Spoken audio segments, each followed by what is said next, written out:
What's up, everybody? It's Soren Baker here on Unique Access Entertainment. As always, please hit that subscribe button. It's right down there and it's free. That enables us to keep coming to y'all as often as possible with as many interviews as possible. So please hit that subscribe button, like our content, share, talk about it, be about it, each one, teach one. And we appreciate your support in getting us this far.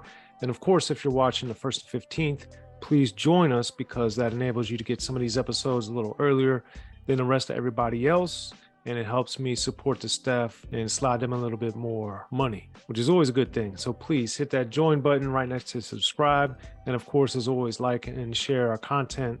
That really helps us a long way and keeps us going. Now, today on the 1st and 15th, I've been watching, like most people, so much more television and more movies because we've been in a pandemic the last couple of years. And now that that's slowing down and easing up, I've continue to keep watching all that stuff because there's so much good stuff out there. And I feel like no matter what, it's going to be hard for anybody to ever watch everything out there. But as I was watching a recent episode of Snowfall, which I highly recommend if you haven't watched it, it traces the story of basically the influx and the introduction of crack cocaine into South Los Angeles in the early and mid 1980s. And the ties that the CIA had to that. There's the Franklin Saint character, who's somewhat of a freeway Rick Ross type of character. So I found it very interesting. And, I've read about and I covered in my book, The History of Gangster Rap, some of the same information, but to see this fictitious version of it based on reality, I thought was amazing. And I'm sad to see the show's coming to an end. But that being said, on a recent episode, they featured 6 in the Morning in the show as Oso was sitting in his car, and that made me think that Snowfall has used so many great songs throughout the course of its several seasons now, and that made me think of all these great movies and TV shows. And I want to focus on several movies, but more importantly, the scenes. Several of these scenes from these iconic films, mostly rap related, but I'll get into one or two that aren't exclusively rap related, but that really stood out to me over the years and that I wanted to bring up because, I think now that there's such a glut of film and television, we often forget that these songs really help make the scenes so powerful and memorable. And these scenes and the songs that accompany them just sprung to mind.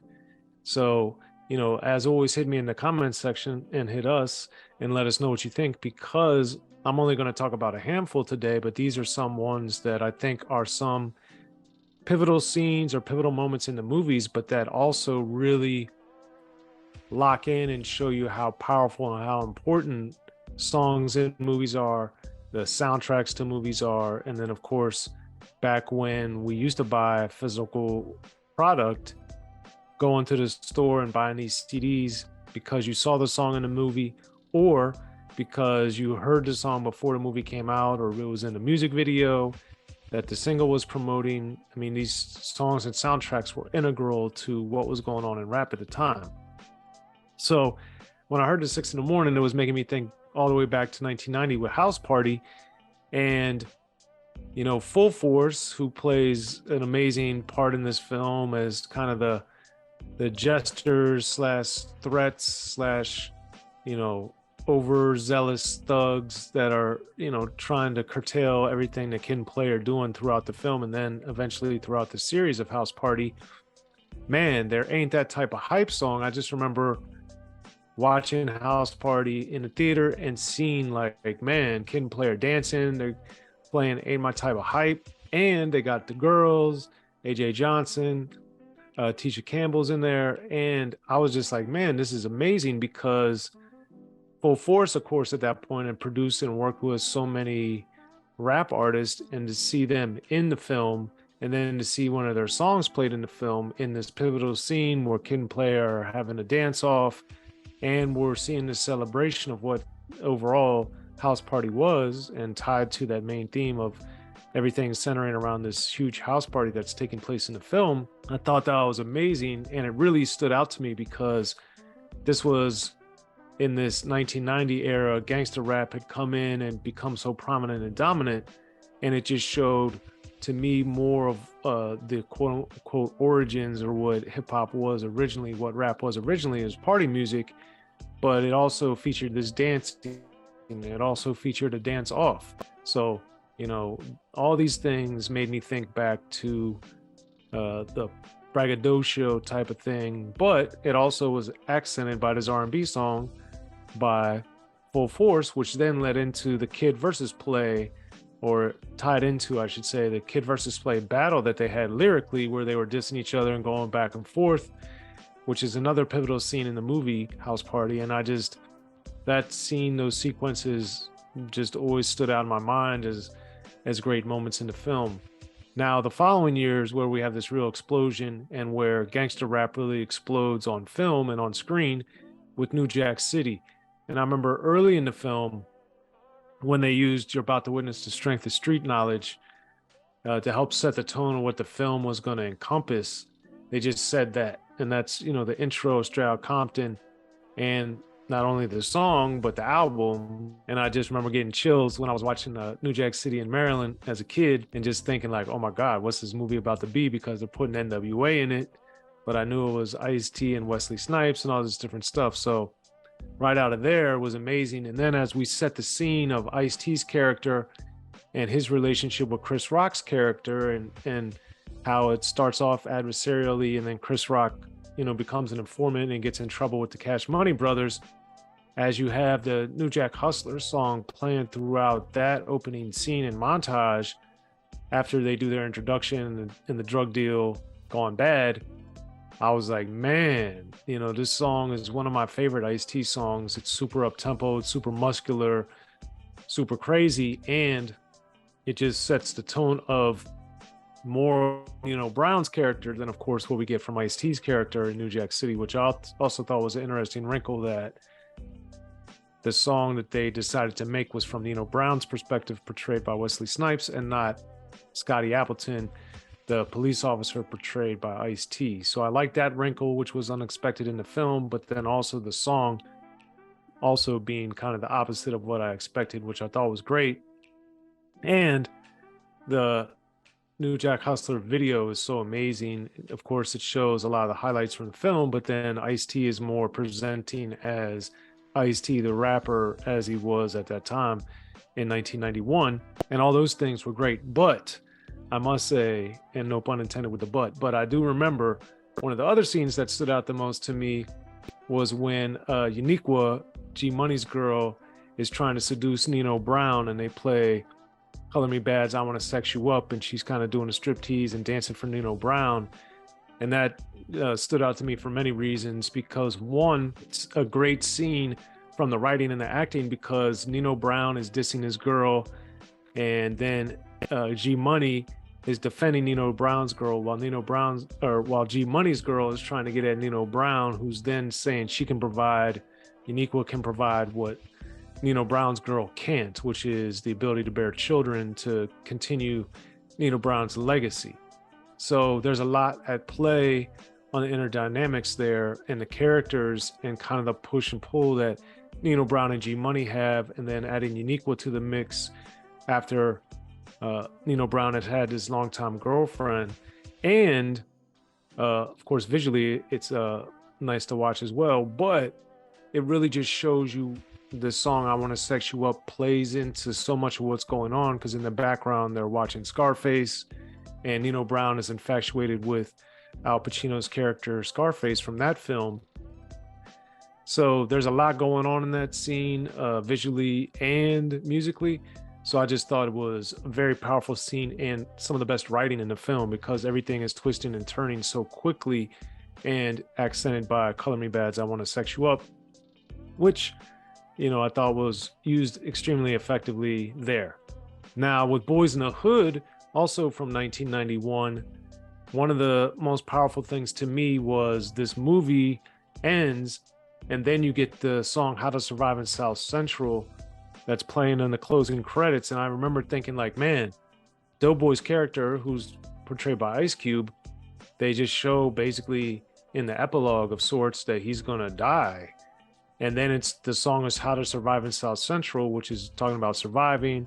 Doughboy has just died, as we find out. But then on top of that, the song really encapsulates a lot of the struggles that the different characters that we see and get to know and love in Boyz N The Hood experience. And that to me always stood out because so much of that film, there's jazz in it, there's instrumental music, there's Tony, Tony, Tony, just me and you.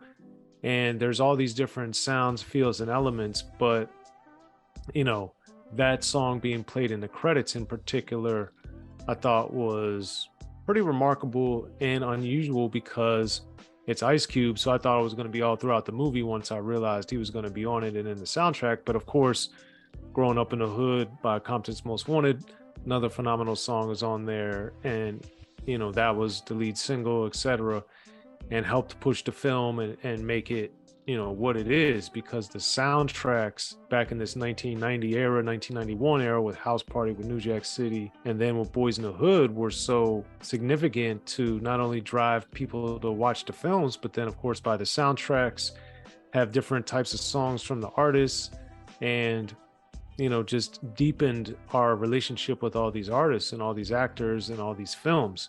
So I thought that was amazing. And speaking about deep, we're going to fast forward several years, but one of the other main ones isn't a rap song, but the Soul to Soul, Back to Your Life, However You Want Me, that's used in the beginning of Belly. Now, this is one of my favorite opening scenes of any movie, especially visually, of all time, just because of how the effects they use when Nas and DMX and the crew are coming in to rob the club.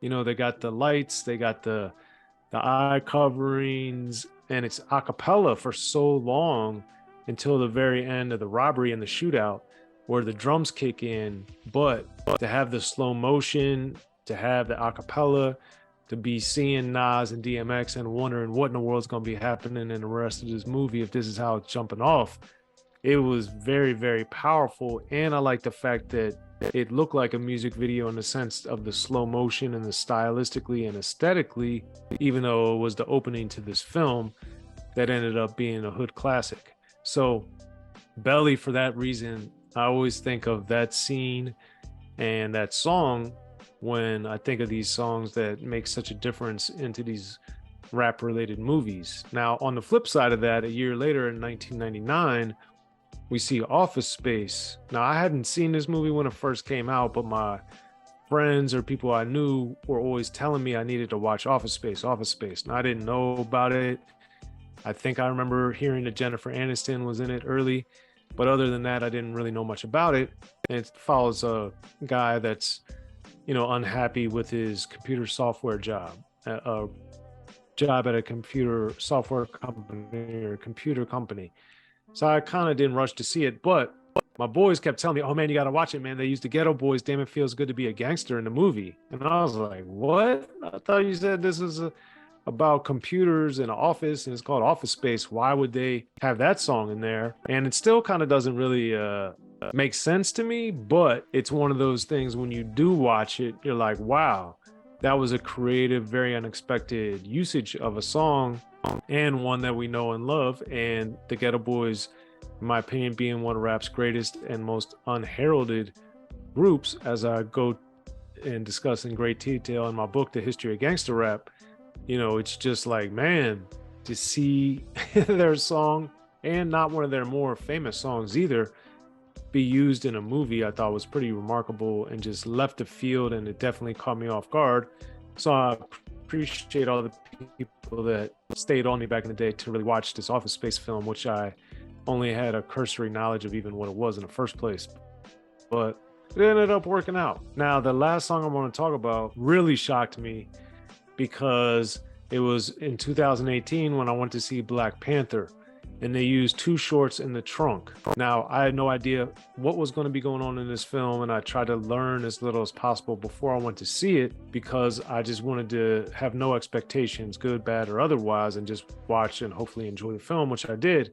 But the thing that got me so hyped and probably the most shocked of any song on this list was using Too Short's In the Trunk in the beginning stages, in the early setting, establishing scenes that we get in Black Panther as we're getting to know the different characters and their ties to Oakland. And that just blew me away. Again, Too Short, for people who have been watching Unique Access here for a while, could appreciate my admiration for his work and my belief that he's one of the best rappers of all time. But never would I have thought in a movie that was going to make $1 billion that his song In the Trunk especially was going to be one of those cornerstones and early parts of the movie that really stood out to me. But I'm very grateful that it was, and shocked. So all that to be said, you know, now that we're watching and we get to enjoy all these film and television shows, I remember as a kid thinking and wanting and wishing that more rap was used in things, because I wanted to hear rap, because I loved it. And of course, you know, some of the early rap films, I mean, Ice-T was in Breaking', but, you know, those films were more about the b-boy elements and different things. So when these other type of films that weren't necessarily about the rap industry, Juice, of course, is a prominent exception to that with the DJ element with Omar Epps' character Q. But that being said, these films are the ones that are depicting what's going on kind of in this world that intersects with rap, or is birthed from rap, or was birthed by rap. So all that to be said, I really enjoy these songs, and as you could tell, bring back a lot of memories. I imagine they do for you. But, you know, sometimes here on the 1st and 15th, I do part 2. So hit me in the comments section.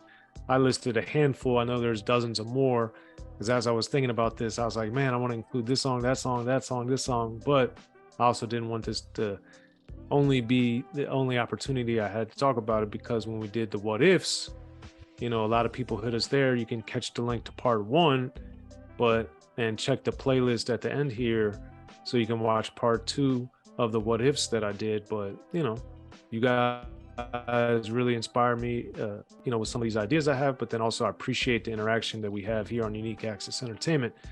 So that being said, please be sure, hit me up in the comment section, you know, like our content, support it, tell a friend. We need to get these subscription numbers up so I can keep doing more interviews, more videos, more 1st and 15ths. So please like our content, share it, talk about it, be about it. I'm Soren Baker. You can catch me at Soren Baker on social media. Check out my books on Amazon or wherever you buy your books. And I appreciate your support as always. And I'll catch you next time on the 1st and 15th. Be sure to check out the History of Gangster Rap by Soren Baker. He's official. History of Gangster Rap features exclusive interviews with Ice-T, Snoop Dogg, MC Ren, the DOC, and dozens of others. The History of Gangster Rap, a definitive look at how Los Angeles changed rap forever. In Los Angeles, the streets definitely set the tone of the hip-hop music. At 19, I got a $50,000 car. My whole angle always was, I'll be street, but I will always tell you the horrors that go along with this life. It would be penalties and casualties for just wearing the wrong color in somebody's neighborhood. And once gangster rap made it from the streets to the TV, the genre exploded. What's that 5 on your TV back with N.W.A?